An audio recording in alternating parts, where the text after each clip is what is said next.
High কমিশনের ঢুকে জাতির পিতার ছবি নিয়ে অপমান করেছে। এত সাহস কোথা থেকে পায় আমি জিজ্ঞাসা করি। আমি জানি না আমাদের হাই কমিশনার এখন কারা বসেছিল এবং তারা সেখানে কিছুই করতে পারলো না কেন, সেটাও বড় প্রশ্ন। আর আমি আমার প্রবাসী যারা বাঙালি, যে যারা এই ঘটনাগুলি ঘটিয়েছে তারা চলাফেরা করে না, তাদের দেখেন না, যে হাত দিয়ে জাতির পিতার ওই ছবি দিয়ে তারা ভেঙেছে, তাদের যা উপযুক্ত করা উচিত সেটা করতে হবে। জাতির পিতার নাম মুছে ফেলার চেষ্টা করা হয়েছিল, তো তারিখ যেহেতু দূরের কথা, ওর বাপ তো চেষ্টা করেছিল এই নাম মুছতে, ওর বাপও চেষ্টা করেছে, মাও চেষ্টা করেছে, তারা কি পেয়েছে নাম মুছতে? পারে নাই। ইতিহাস কখনো কেউ চাপা দিতে পারে না।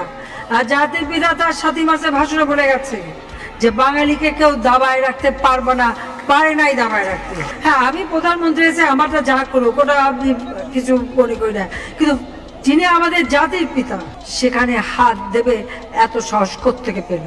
তারেক জিয়া ভুলে যাচ্ছে যে তার মা দুর্নীতি করে জেলে গেছে।